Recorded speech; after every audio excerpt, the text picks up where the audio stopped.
la recerca de la soledat. Un espai on explorar l'abast i els indrets de la soledat.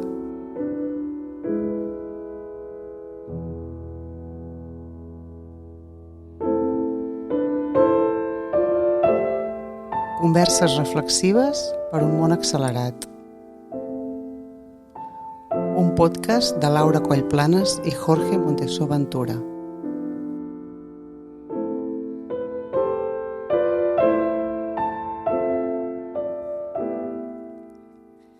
Hola a totes.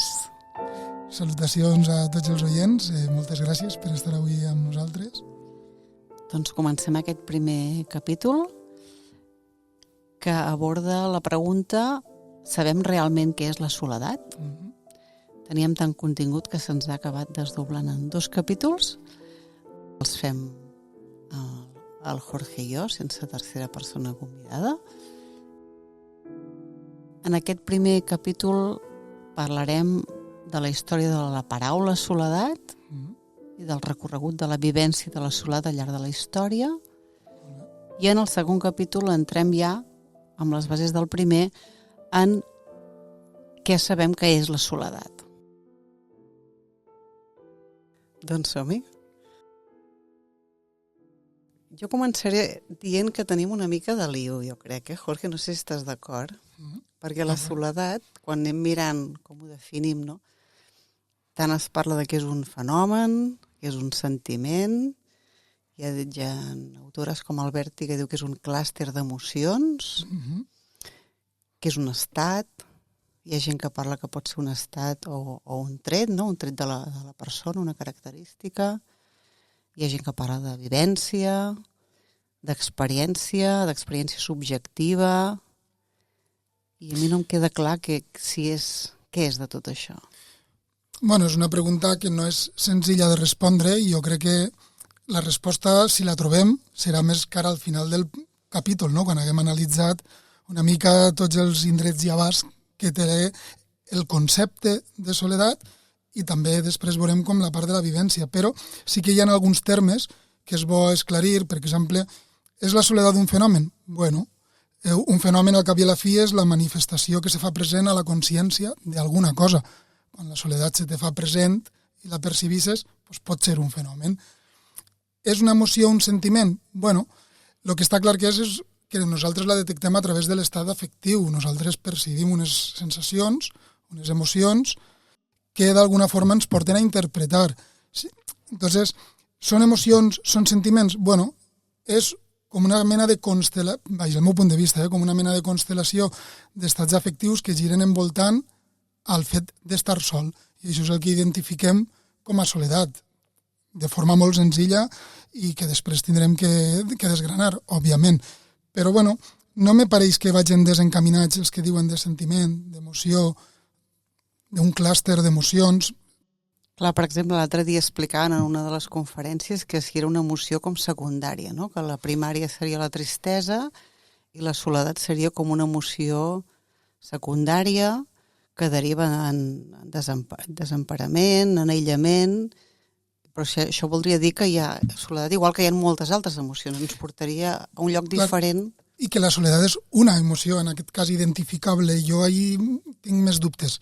No dic ni que sí ni que no, però jo estic més en la línia de que la soledat se pot viure de moltes maneres. Per tant, a vegades te pot donar tristor, te pot donar malestar, a vegades te pot donar ràbia, que deriva d'aquesta sensació que tens, no?, de que identifiquem com a soledat. Exacte. Té sentit, sí. I explicaves que hi ha una diferència, no?, entre concepte i vivència, no? Bueno, una cosa és la paraula, el com li diem, que establim per a definir un significat. És com una convenció en la que a això que estem vivint nosaltres hem acordat dir-li soledat, en aquest cas. Per tant, la paraula és com un envoltori que farcim de significat o significats. I, per altra banda, el significat, en aquest cas, el que reflectís o el que intenta representar és la vivència que té la persona. És molt pertinent, jo crec, el quadre de Magritte, no? Aquell de la pipa, això no és una pipa, perquè el que és una representació d'una pipa. La pipa és un objecte que va més enllà de la representació. Ja ho veurem que en el temps fins i tot ha anat variant, no sempre se li ha dit soledat, i cada llengua també té els seus termes que poden ser equivalents, però cadascú li diu d'unes maneres.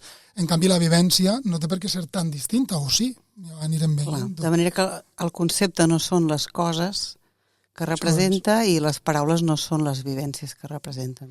El que passa és que sí que és veritat que van molt vinculades, no és que siguin dos elements completament independents. El llenguatge crea també, no? I influencia molt en el significat de les coses, i les coses després també condicionen conforme, perquè tot està en un món molt dinàmic, molt canviant. Les coses canvien, la percepció de la vivència que tenim o la interpretació que fem de la vivència de soledat va variant de persona a persona, de cultura en cultura, d'època en època, i això també arrossega el significat del terme, de la paraula. Vull dir, que són dos elements que són distints però estan molt relacionats. I s'influencien l'un a l'altre i l'altre a l'un, no? Sí.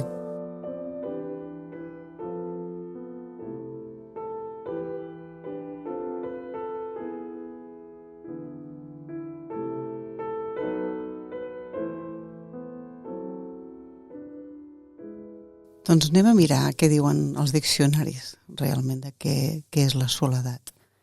Si anem al DIEC, busquem la paraula soledat i ens trobem que soledat vol dir solitud.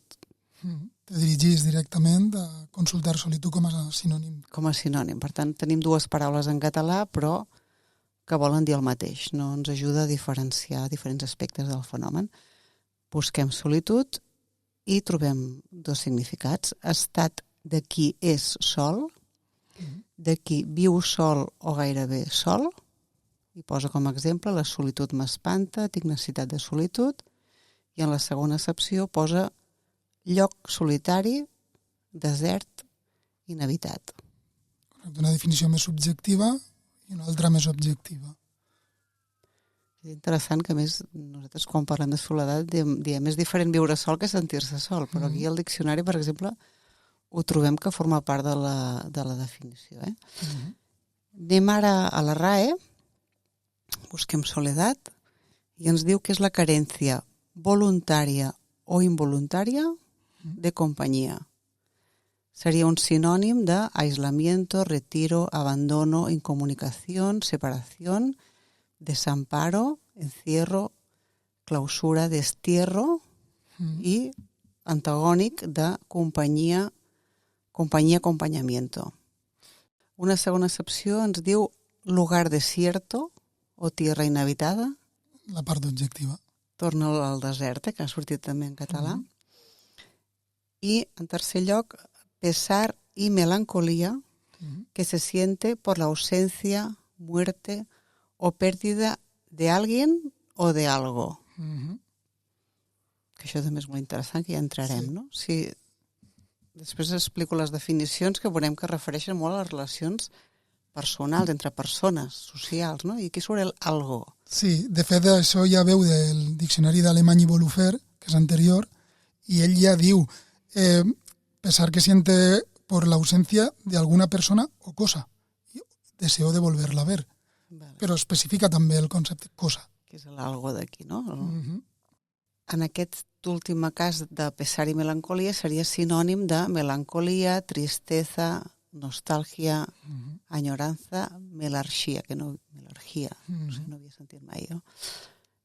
Interessant, a més. Sí. Tu has treballat molt en nostàlgia, justament. O sigui, sí. Estan molt vinculades. Després ho veurem històricament, tenen molta familiaritat. Després, a nivell de diccionaris, també, comentar-te, el DICA 15 també l'aborda i especifica, que és un diccionari històric de la llengua, en aquest cas castellana, especifica la situació de quien está sin compañía de nadie. I el de Heidelberg també parla de extraño fuera de su tierra, pesar y melancolía que siente por la ausencia de la persona amada, que és un diccionari més d'arrel medieval. Bueno, tot això, el primer que te demanda és fer una anàlisi de la paraula, soledat, no? D'on surt, per què utilitzem aquesta paraula, d'on surt la paraula soledat i per què la soledat abarca, en principi, variables tan diverses no? Com pot ser una soledat aparentment objectiva, una altra subjectiva, també parla de voluntària i involuntària, entonces crec que és interessant analitzar d'on surt el terme. Un text molt interessant de l'any 41, que és una anàlisi de la soledat en la poesia espanyola de Karl Wordsler, d'un hispanista alemany, que va traduir no fa tant la revista d'Occidente, i ell sí que fa una anàlisi d'on surt aquesta paraula, la paraula soledat. Claro, i el primer que crida l'atenció és que ell, quan fa un estudi històric, etimològic fins i tot, el que diu és que el primer que li crida l'atenció és que és un terme molt estrany en la literatura llatina, clàssica. No es troba gaire bé. I quan es troba té significats més vinculats a novedat, a altres situacions que no tenen molt que veure en el significat que nosaltres li donem. I després també hi ha una evolució etimològica, conservant la i protònica, comenta ell, que per la E, que fa entendre que el concepte és més bé, i ell se decanta d'una forma molt clara, de que és un neologisme. A quina època s'hauria creat aquest neologisme, més o menys? Claro, i aquesta és la pregunta que ell se fa també, i ahir es comença el seu estudi de la poesia. Què troba ell? Que les primeres referències que se poden aproximar bastant al concepte, a la paraula soledat, surten per influència dels cançoners galaico-portuguesos, de la poesia, la lírica, en aquest cas galaico-portuguesa, arrel de la paraula soedade. I surt aproximadament, comença a detectar-se a finals de l'edat mitja, segle XIII-XIV. Aquí és on ell detecta per primera vegada l'ús de la paraula, d'una evolució de la paraula, en aquest cas de soedade, que intenta donar cobertura més a aquesta part de tristesa, de queixa, d'abandonament, de nostàlgia, i aquesta part més subjectiva, perquè ell reconeix que la part més objectiva existeixen altres paraules que li donen nom, no? El isolamiento, retiro, deserto, abandono, desamparo, ausència. Vull dir, ell veu ahí una coexistència de diversos termes, però sí que veu una predominació a partir de la irrupció en la poesia, en aquest cas galaico-portuguesa, de que el concepte soedade comença a imposar-se a l'hora de definir per què, no ho sé, suposo que per qüestions estètiques, d'economia lingüística, i d'ahir comença, diguem, a traslladar-se també a la poesia castellana, a la poesia catalana, que tarda, segons ell comenta, tarda fins i tot fins a 2 segles a començar a detectar-se ja en llengua castellana i llengua catalana la paraula soledat referida a este significat, a este conjunt de significats. La vivència, l'experiència de soledat va en la persona de sempre. Durant molt de temps segurament tindria molts noms que la identificarien en els seus distints matisos, però a partir d'un determinat moment apareix un concepte, una paraula, soedade, que comença a fer com de paraigua per agrupar tots aquests significats sota un terme.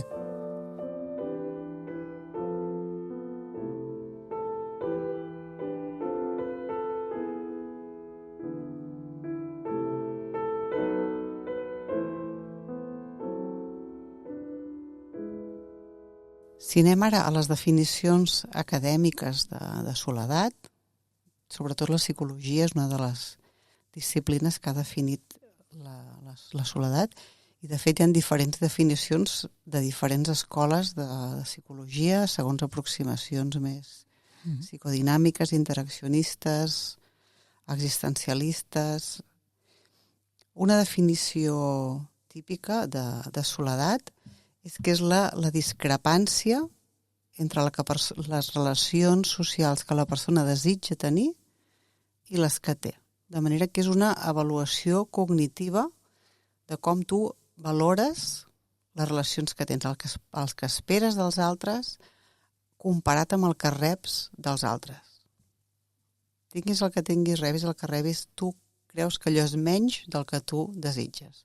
Aquesta és la típica definició des d'una perspectiva cognitiva de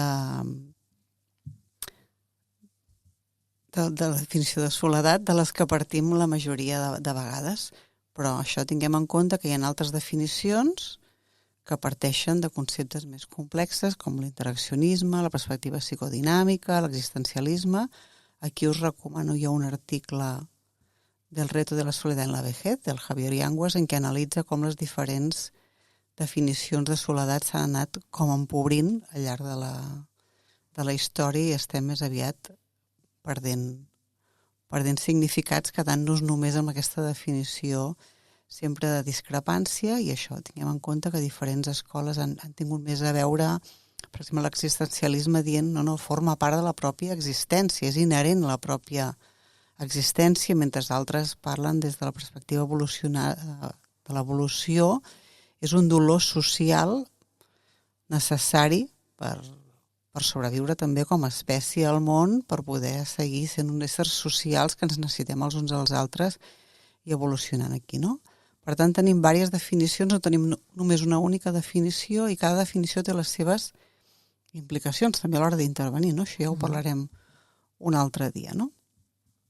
Sí, el que passa és hi ha moltes definicions, jo, la sensació que tinc i el que diu Yanguas, no, de que a vegades van perdent força, al cap i a la fi el que són mirades distintes des de diferents posicions d'una mateixa experiència, i n'hi ha que reconèixer que les experiències que tinguen una part o una càrrega subjectiva són molt difícils d'aprendre.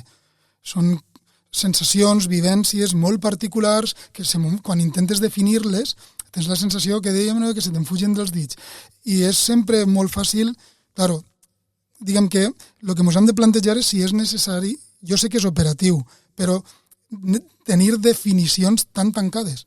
És molt pràctic, no? Què és la soledat? Això, ja.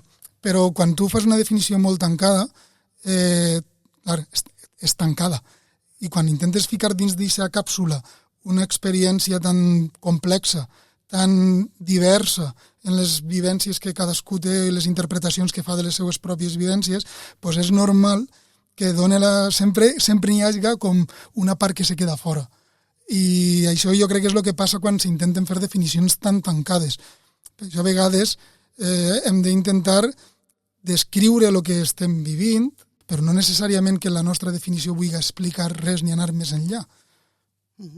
Clar, el que hi ha com molt acord en les definicions de soledat és que en qualsevol cas és una experiència subjectiva. O sigui, aquest aspecte subjectiu sí que està molt, molt present i que crea aquest malestar, que és una experiència de malestar, que llavors veurem. Tot això també ho tornarem a desmuntar en breu. I que hi ha com una deficiència, no? La persona ho rep com una falta de qualitat, falta de quantitat, sobretot de qualitat, deficiència. Voldria més, jo percebo aquesta deficiència en la meva xarxa social. No? Claro, però en canvi això exclou, per una banda, aquella gent que en un moment donat necessita estar sola com un respir i li produís benestar, i també, diguem, aquesta part de la soledat objectiva, que si considerem que el concepte, que la paraula soledat ho inclou, quedaria fora. Si considerem que no ho inclou, això és una convenció, podem dir, no, això és aïllament, hi ha autors que ho diuen, que no té res que veure en la soledat, ¿vale? Però si sí que volem que estigui baix del paraigua, quedaria fora també. Per tant, no és senzill, vull dir, és una tasca, les definicions, el problema és que són excloents, sempre, sense voler, però és veritat que són operatives, i la gent que ens dediquem al tema a investigar una mica sobre unes experiències o fer intervenció, necessitem moltes vegades definicions operatives, però entrem en aquest equilibri difícil. Clar, des de les definicions acadèmiques sempre ho hem diferenciat, soledat com la part subjectiva i l'aïllament social com la part objectiva.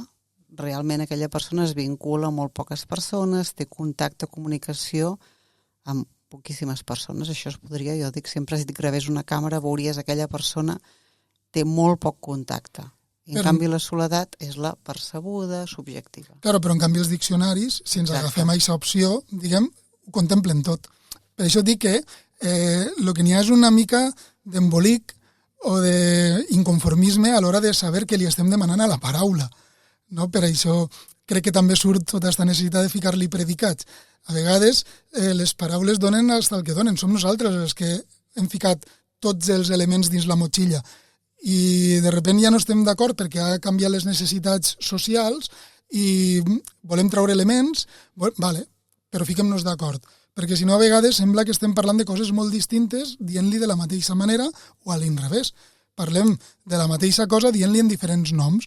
I això sí que crec que és una feina que s'ha de reflexionar i després hem d'intentar que també permeabilitze i que tot el món d'alguna forma ajustem.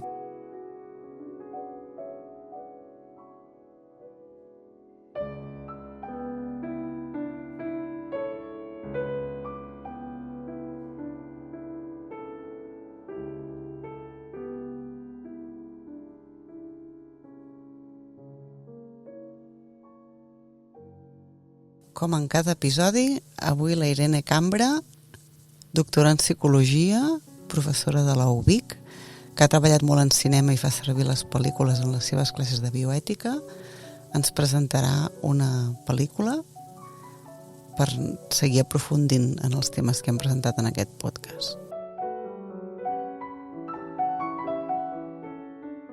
Amb aquestes píndoles de cinema oferirem petits exemples cinematogràfics dels temes tractats al podcast.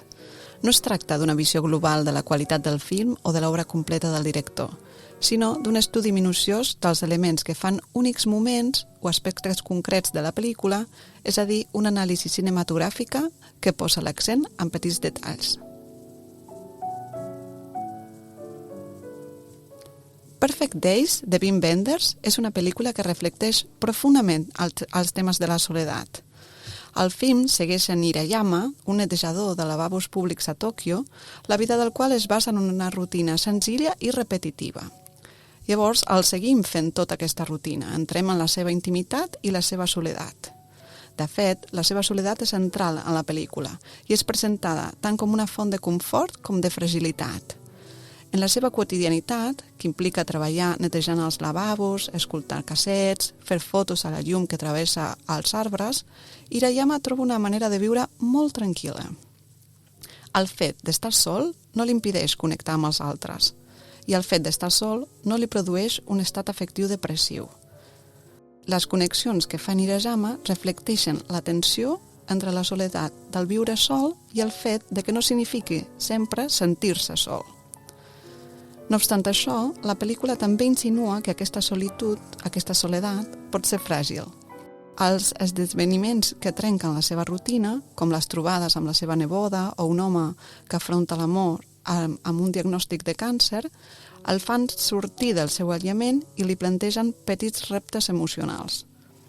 De fet, la seva vida pot entendre's com una forma d'evitar emocions i connexions no resoltes del passat o com una manera de viure plenament en el present. Per això, l'experiència ha de ser definida per la persona que la viu, ja que finalment la soledat és una experiència subjectiva. I des de fora podem confondre la manifestació d'aquesta soledat i pensar que la persona està patint quan en realitat no ho està.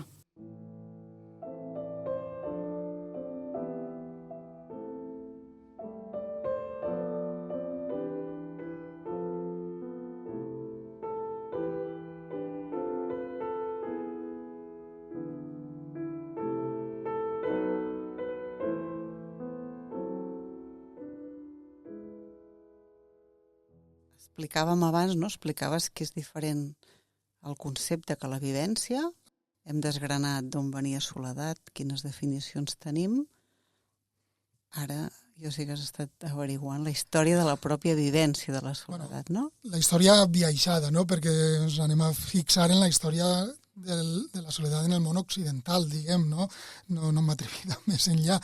Però bueno, sí, és això, no? De dir, per una banda tenim la paraula, no? Que té el seu curs, ha seguit el seu curs. Per l'altra tenim l'experiència de sentir-se en soledat, sentir-se sol, que, com veurem, tampoc és homogènia. Estos estats afectius també varien en base a les interpretacions que se fan dins de cada època, moment, en base a la circumstància en la que s'està vivint.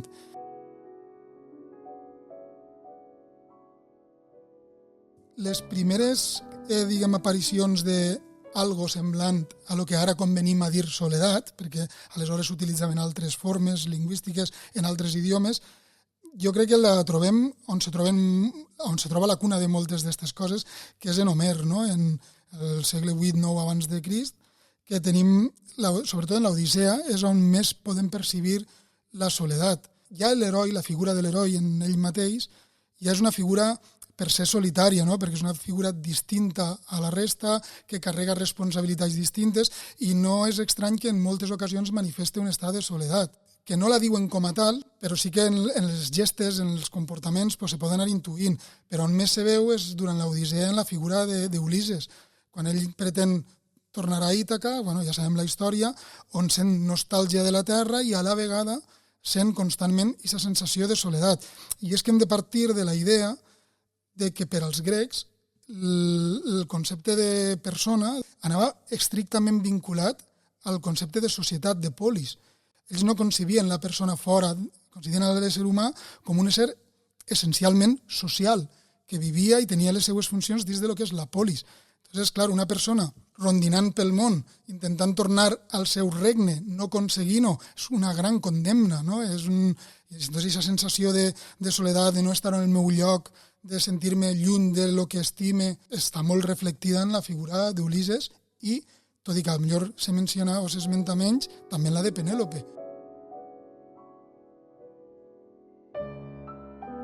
Este concepte, fixat fins on arriba, que els propis grecs, al voltant del segle V abans de la nostra era, creen un tipus, i això és més anecdòtic, altra cosa, però creen un tipus de condemna que era l'ostracisme.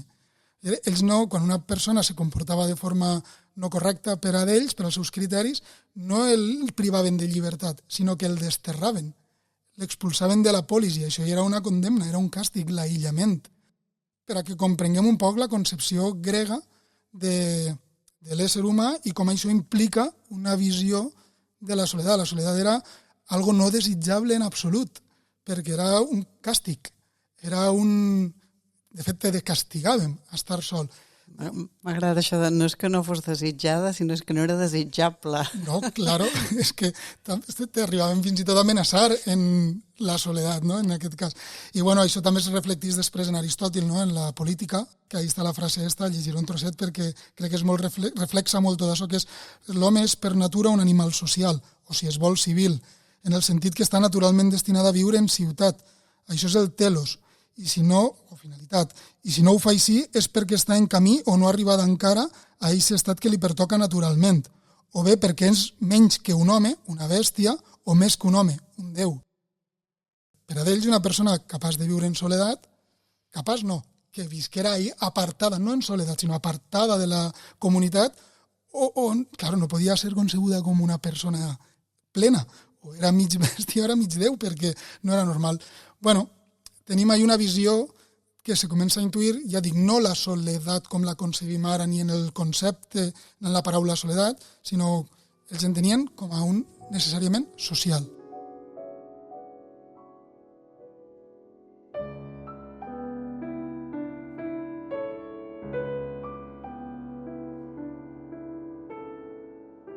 Amb la influència judeocristiana al món occidental, trobem un canvi radical de model. Canvia el concepte de món, canvia el concepte de Déu, no?, respecte de lo que veníem veient amb els grecs, i amb tot això també trobem un canvi en el concepte de persona, amb tot el que això representa i implica. Entre altres coses, també respecte de la idea del que avui dia anomenem soledat, no? D'alguna forma, aquest aïllament que en el període anterior grec s'entenia com a algo contra natura, com a algo negatiu, ara canvia, comença a ser entès, almenys per alguns, com a un estat desitjat, buscat. D'una forma molt gràfica passaríem de l'ostracisme, no?, d'allò que dèiem d'eixa condemna per aïllament, a l'eremitisme. No? Aquesta gent, aquests pares del desert, que busquen en l'aïllament, en apartar-se, diguem, de la societat, aquest espai d'encontre amb Déu. Si abans no es concebia a la persona que no fos dintre de la societat, avui en aquest canvi el que ens trobem és que precisament se busca la soledat, se busca apartar-se del món comunitari per tindre aquest espai d'intimitat, de poder allunyar-se de les distraccions mundanes per trobar-se en Déu. Aquesta idea arrela durant tot el que és el període hel·lenístic i arriba fins a l'edat mitjana.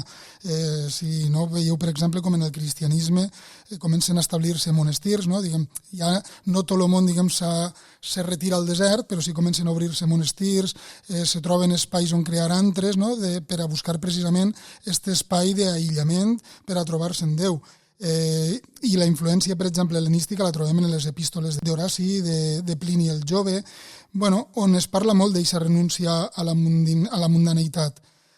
Això no treu, i és important també remarcar-lo, sobretot, per exemple, ho veiem molt en l'edat mitjana, que la soledat, o el que ara anomenem soledat, que és important sempre remarcar-lo, es troba o s'interpreta d'una forma sempre positiva o amable, sinó també a vegades la soledat es vivia de forma no voluntària i per tant no sempre era ben rebuda.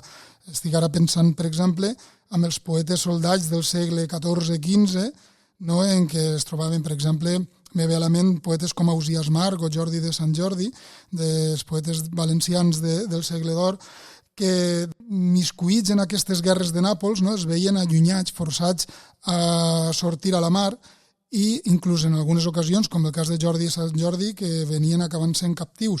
I això es despertava, aquesta sensació d'absència, de distància, d'enyorança. No? De fet, molta gent cataloga Ausiàs com el poeta de la soledat.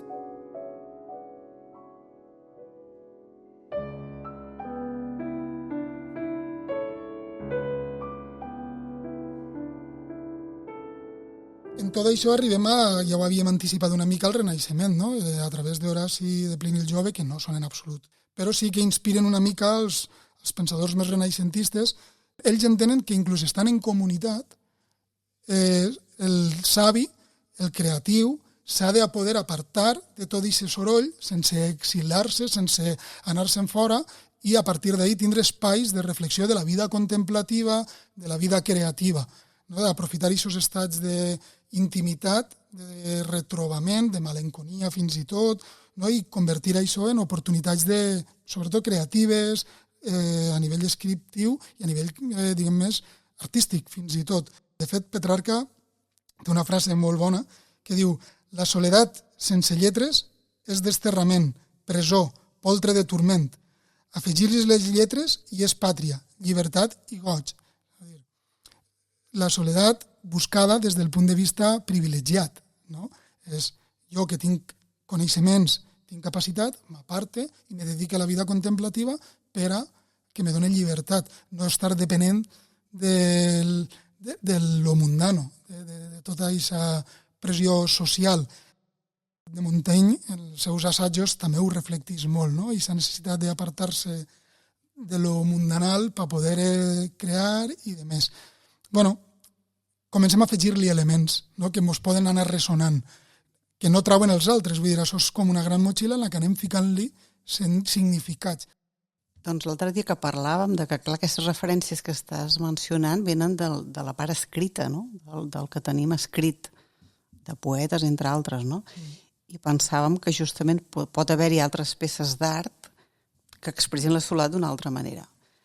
Doncs resulta que tinc un amic que és historiador de l'art. Li vaig preguntar, dic, tu sabries dir de quina manera l'art, des de la història de l'art, s'expressa la soledat? I em va dir que tenia un llibre, que és de Cesare Ripa, que és d'iconologia, i que allà es pot buscar quina imatge representa la soledat. I em va enviar, tal qual, què diu de la soledat aquesta Viquipèdia antiga, no? La soledat seria una dona vestida de blanc, que porta un ocell solitari al cap i que té al braç dret una llebre i al braç esquerre un llibre. Clarament en un lloc apartat i solitari que dona clar que està en soledat, apartada dels homes.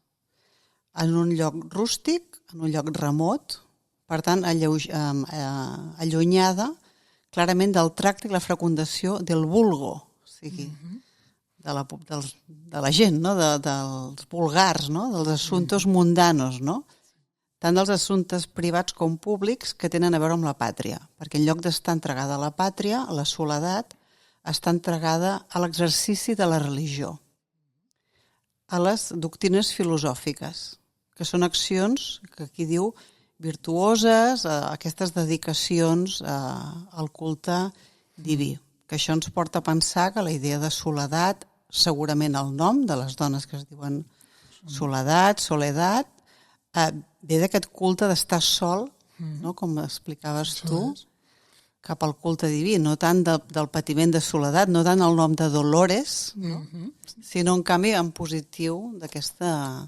Sí, perquè suposa que si estem parlant, quan és iconografia, no?, de la figura de la Mare de Déu, per tant, això entroncaria en aquesta tendència judeocristiana que després també el Renaixement recupera, no?, a través de la figura de Petrarca o d'altres autors, i és molt interessant el mateix que dius de la interpretació positiva, no?, que es fa de la figura objectivada, que això també ho deia Bosler, no?, de com a partir del segle XVII s'objectiva, sobretot a nivell de la península, la figura, el concepte de soledat a través d'imatges com les Mares de Déu, i després també el nom de les dones, no? Clar.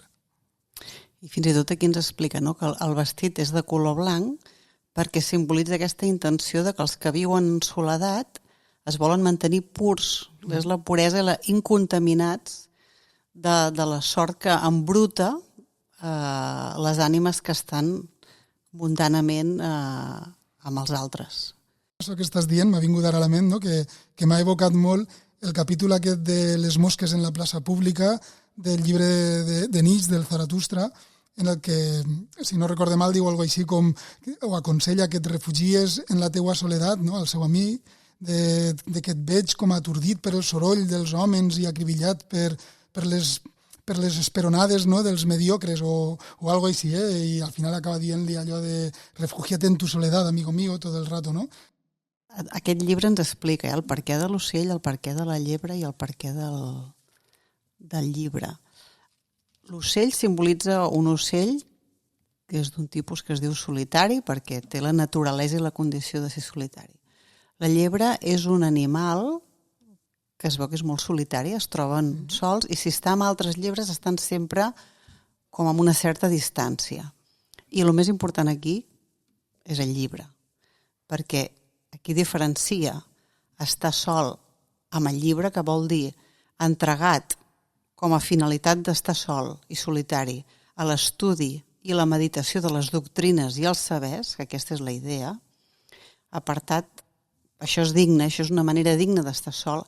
En canvi, si no, estaries en els perills, caient en els perills de lo mundà, perquè és molt perillós poder estar sol i pots caure en situacions molt innobles i molt reprovables, que aquí enllaça amb el que diu Aristòteles, no?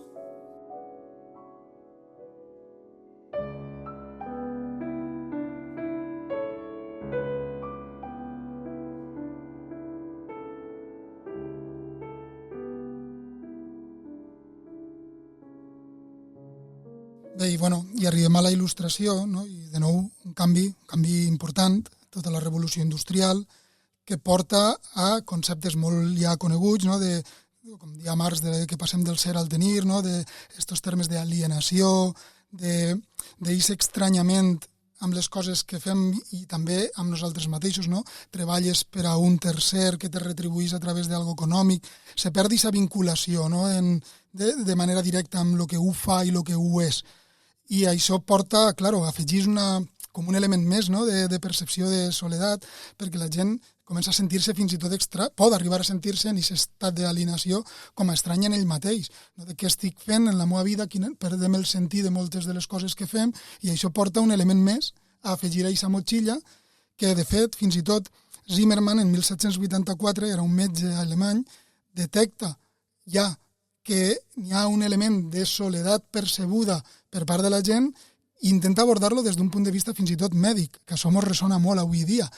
En el 1784 Zimmermann ja té bastants digressions al respecte on analitza la soledat des d'un punt de vista mèdic clínic i intenta generar una teràpia que harmonitza els moments de companyia amb els moments de soledat, molt relacionada amb la malenconia. És interessant, no? Perquè ja se comença a percibir molt més generalitzada, perquè ja les ciutats són molt més grans, n'hi ha molts més sistemes de comunicació, la informació corre molt més ràpid i aleshores és més fàcil detectar que això coincidís, faig un parèntesi, que també el concepte nostàlgia, un altre neologisme, també és en 1680 i algo, que Hofer el convertís en un tema de salut pública, no? I aquesta enyorança de tota la vida, ell crea una nova paraula, nostàlgia, i també comencen a abordar-lo des del punt de vista mèdic, més o menys aquest mateix període de temps, perquè comencen a detectar coses que no van bé i que a lo millor hi ha una responsabilitat social que s'ha d'intentar abordar.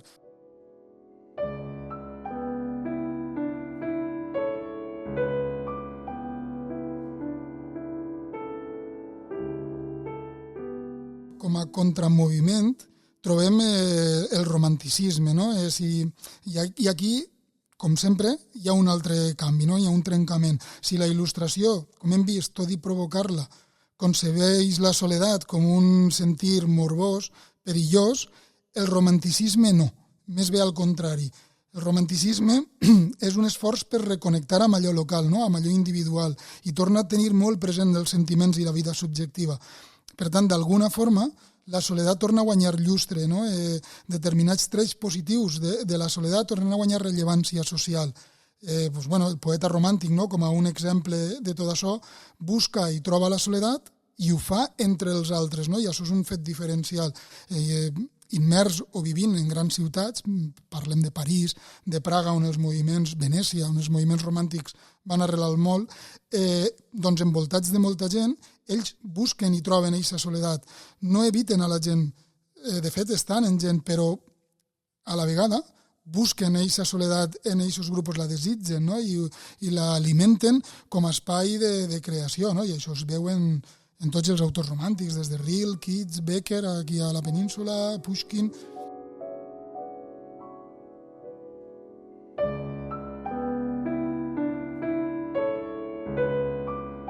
I arribem a dia d'avui, i aquí ens detindrem poc, perquè sobre el món contemporani, per això estem fent aquests podcasts, no? I ho anirem analitzant en els futurs capítols de com avui dia s'està veient la soledat, no? I analitzarem aquestes dinàmiques culturals, socials, que d'alguna forma acaben tornant-se com a espais de soledat, no? El que sí que és cert i anticipar és que això, vivim en un món hiperconnectat, molt accelerat, molt exigent i que constantment ens està demandant, no?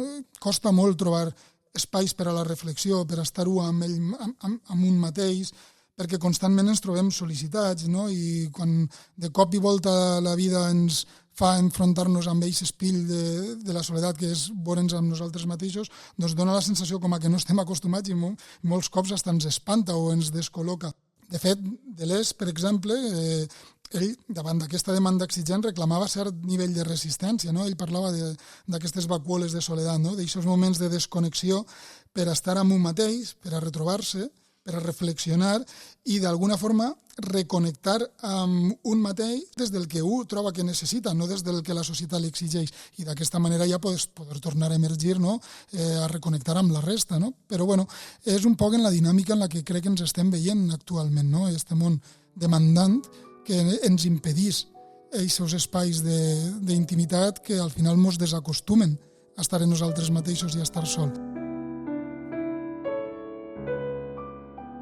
Perfecte, doncs fent una mica de resum d'aquest viatge històric sobre la història de la vivència de la soledat, no? Que va en paral·lel de la història del concepte, que tenen alguns punts de trobada i alguns que no? Perquè neix abans la vivència que el concepte, pel que hem pogut investigar fins aquí. Comencem partint dels grecs, que consideren l'home com un ésser social, passem per la idea judeocristiana de la soledat en un espai on trobar-se amb Déu, no? Són capes que es van afegint, En el Renaixement, on surt aquesta idea de la soledat dins de la pròpia comunitat, que és un espai per reflexionar, crear, contemplar. La il·lustració afegeix el concepte d'alienació, veiem una primera irrupció de la idea de perdre el sentit de qui som i què fem. En el romanticisme surt la idea de la soledat en companyia. I en els temps contemporanis, no? Amb Deleuze, que has mencionat, sortiria aquesta idea de la soledat com un espai necessari on retrobar-se per reconnectar-se. Durant la història, com se veu, el que se va percibint és com el concepte, o sigui, la noció de soledat, l'experiència, se va interpretant de formes distintes i, tot i que li diguem d'una forma o d'una altra, és una vivència que té certa continuïtat en la història, però en alguns moments se ressalten uns trets i en altres uns altres, no? Com dèiem abans, en aquest clúster d'emocions, en alguns moments se subratllen, se tornen rellevants unes, en altres. Això no significa que unes siguin més definitòries o menys d'aquest estat. És que en cada moment, cada època, cada persona presta més o menys atenció a allò que li resulta rellevant en el seu moment, en la seva circumstància. I per tant, ahí ve un poc la variabilitat. Per tant, aquesta visió històrica, d'alguna forma, el que ens dona és aquesta perspectiva de veure com les coses no són normatives i homogènies, sinó que és una qüestió que va molt vinculada en la capacitat, en les necessitats socials, en les necessitats personals, bàsicament en el concepte de circumstància, no? Seria un poc el que ens donaria, en com interpretem en cada cas allò que ens està passant.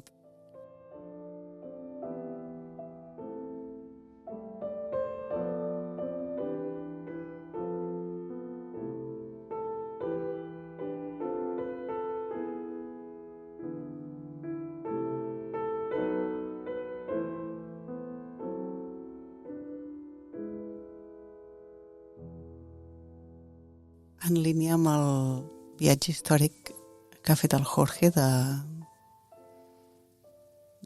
la vivència de soledat, llegiré avui en la part literària del podcast una part, la primera part del poema Presoner, de Jordi de Sant Jordi, poeta valencià del segle XV, que com a soldat va ser presoner a les guerres de Nàpols.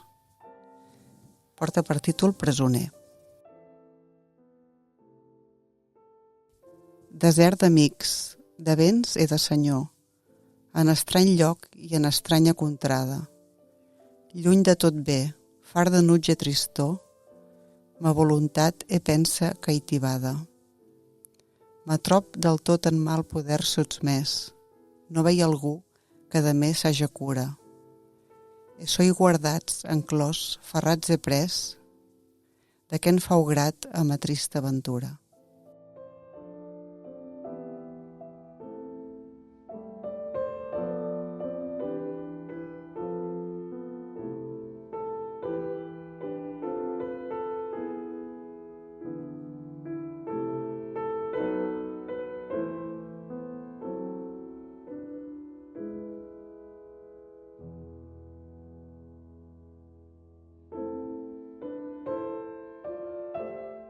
A continuació, el nostre col·laborador musical, Sergi Blancafort, doctor en Sociologia i professor a la UBIC de Cultura, Societat i Salut, ens presentarà la seva peça musical com a recomanació per seguir reflexionant sobre aquests temes que hem presentat a l'episodi. Doncs per al capítol 1, com que la sintonia musical del podcast és del compositor Manuel Blancafort, doncs pensava que tenia tot el sentit que per al primer capítol utilitzar música del seu estimat amic i també músic Frederic Mompou, i concretament un fragment de la música callada, concretament el fragment 28, la peça 28 d'aquesta obra, que és una obra conceptual de gairebé una hora de durada, que Mompou la va composar als anys 60 i és un conjunt de peces de piano que transmeten una sensació de molta introspecció i molta serenitat, i és una música que Mompou va escriure inspirant-se en uns poemes místics de San Juan de la Cruz del segle XVI, un escriptor del segle XVI, que al llarg d'aquests poemes diu la música callada, la soledat sonora. Doncs Mompou, que era conegut, a més de la seva música, pel seu caràcter tímid i solitari, va trobar en aquests versos una ressonància molt profunda amb la seva música i amb la seva pròpia experiència vital, no? Aquesta música reflecteix aquesta introspecció, crea un espai sonor on el silenci i el so es fusionen per evocar una atmosfera de pau interior, no? Les peces de música callada com molt de la música Montpou, és una música més minimalista, amb molta harmonies subtils i melodies delicades que semblen a vegades que flotin en l'aire, no? I en lloc de buscar impressionar amb la melodia i amb la música, el que fa la música callada és convidar l'oient a un viatge interior per descobrir la bellesa amb la quietud i amb la reflexió. Bé, doncs amb aquesta recomanació musical tanquem aquest episodi i us convidem a escoltar aquesta peça.